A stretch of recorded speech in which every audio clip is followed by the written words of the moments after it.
अगर आप भी अपनी जिंदगी को आसान बनाना चाहते हैं तो जल्दी से सब्सक्राइब कीजिए ब्रिज कन्या को।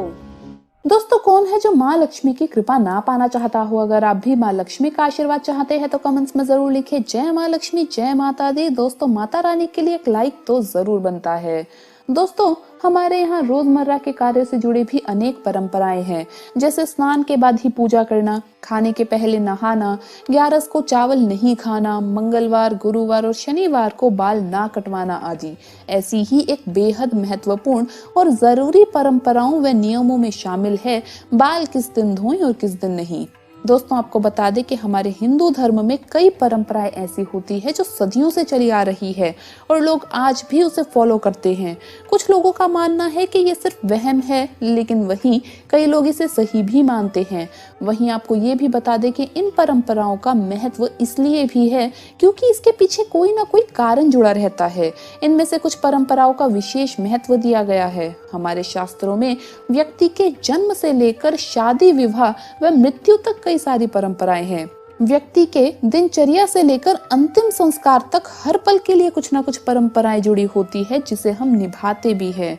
आज हम आपको ऐसी ही कुछ परंपराओं के बारे में बताने वाले हैं जो कि विशेषकर महिलाओं के बारे में है, जिसका वर्णन आपको शास्त्रों में भी मिल जाएगा। तो आइए जानते हैं उन परंपराओं के बारे में जिसे महिलाओं को जानना तो बेहद जरूरी है, क्योंकि ये परंपराएं शुभ अशुभ चीजों को ध्यान में रखकर बनाई गई है। जैसे महिलाओं के बाल धोने को लेकर भी विशेष दिन बताए गए हैं और ठीक इसी तरह महिलाओं का इन खास दिनों पर बाल धोना वर्जित बताया गया है। कहा जाता है कि जो महिला इस दिन बाल धोती है उनके पति के साथ परिवार पर बाधाएं आ जाती है। तो आइए जानते हैं कौन से है वो दिन।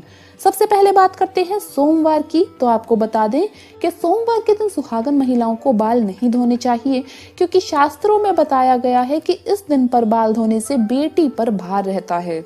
साथ ही इस दिन कभी भी घर में पोंछा नहीं लगाना चाहिए और ना ही जाले साफ करने चाहिए, क्योंकि ऐसा करने से न सिर्फ बेटी पर मुसीबत आती है बल्कि आपके घर की बरकत भी चली जाती है।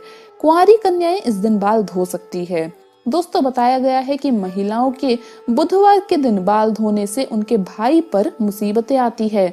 वही खासकर कुंवारी लड़कियों को तो इस बात का ध्यान खास तौर पर रखना चाहिए, क्योंकि उनका ऐसा करना उनके भाई को आफत में डाल सकता है। इसलिए जितना हो सके बुधवार को बाल धोने से बचना चाहिए। कहा जाता है कि जो महिलाएं गुरुवार के दिन बाल धोती है उनके पति की उम्र इससे कम हो जाती है। इसलिए खास तौर पर सुहागन महिलाओं के लिए ऐसा कहा गया है कि वो भूल से भी गुरुवार को तो बाल बिल्कुल भी ना धोएं। इस दिन बाल धोने से पति किसी परेशानी में पड़ सकता है। अगर आप एकादशी का व्रत रखते हैं तो उस दिन आपको सर नहीं धोना चाहिए। उससे एक दिन पहले आप सर जरूर धो लें। अब कई बार ये दिक्कत हो जाती है कि एकादशी से एक दिन पहले कोई ऐसा दिन है जिस दिन आपको बाल नहीं धोना चाहिए, जैसे कि गुरुवार या बुधवार। तो ऐसे में अब आप क्या करें? मान लीजिए एकादशी से एक दिन पहले गुरुवार है, तो ऐसे में आप अपने सर धोने वाले पानी में चुटकी भर हल्दी डालकर उस पानी से सर धोएं। इससे आपका कुप्रभाव कम हो जाएगा। सोमवार के दिन अगर आपको सर धोने की जरूरत पड़ रही है तो आपको बाल्टी के अंदर थोड़ा सा जीरा जरूर डाल लेना चाहिए।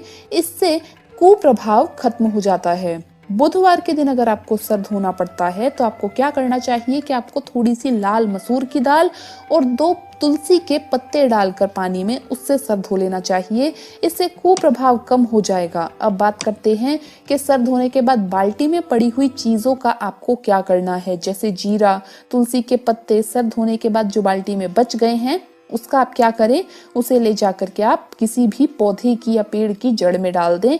इससे आपका उस दिन धोया हुआ सर कहीं ना कहीं उतना नकारात्मक परिणाम आपको नहीं देता है। पर ये आप एक बार 2 बार किसी मुसीबत की स्थिति में ही करें, जानबूझकर ना करें कि हमारे पास ये उपाय है, हम सोमवार के दिन भी बाल धो सकते हैं, गुरुवार के दिन बाल धो सकते हैं। ऐसा आप मत कीजिए।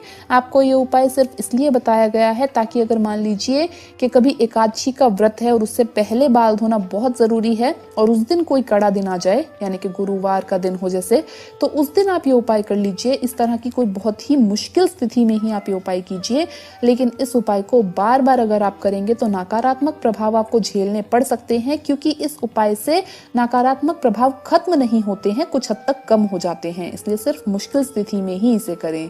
तो दोस्तों, आपको ये वीडियो कैसा लगा हमें कमेंट्स में जरूर बताएं। इस वीडियो को लाइक करें, अपने दोस्तों के साथ शेयर करें और हमें सब्सक्राइब करना ना भूलें। धन्यवाद दोस्तों, आपका दिन शुभ रहे।